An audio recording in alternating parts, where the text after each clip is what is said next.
Some business news now on your Wednesday morning. We're joined by our business reporter, Ed Boyd. Jay Powell, Ed, the head of the US Federal Reserve, testified by Congress a couple of hours ago. Gee, it's a busy day in Washington, D.C. today. Did he give any hint around when interest rates will start falling in the US?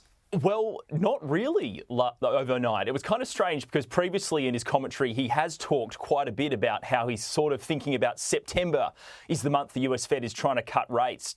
This time around, though, what you normally do is you look at the stock market reaction, and there wasn't much of a reaction to Jerome Powell's commentary. Basically, he's trying to be a bit more tight-lipped, a bit more guarded with his comments to Congress overnight. It went for about 3 hours. There was a lot of questions actually about the upcoming election and whether rates might fall before the election. Obviously, something Joe Biden's camp want to happen.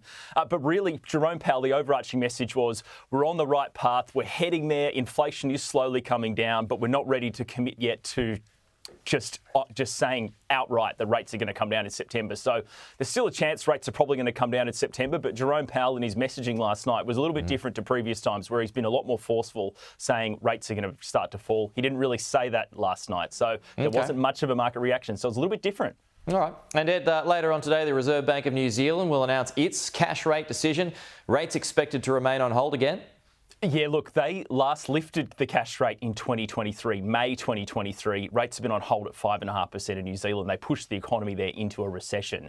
And the expectation is rates in New Zealand are going to stay elevated all of this year and not start to fall until next year. So Adrian Orr, the governor of the RBNZ, should give some remarks later today and basically say inflation's still too high, we've still got serious problems with our economy and we need to keep crunching the economy with high interest rates. So unfortunately, tough outlook over there in New Zealand. OK, Ed, 2 weeks ago, Aussie markets were pricing in a 40% chance of a rate hike next month. Now it's dropped to 21%. What's happened there?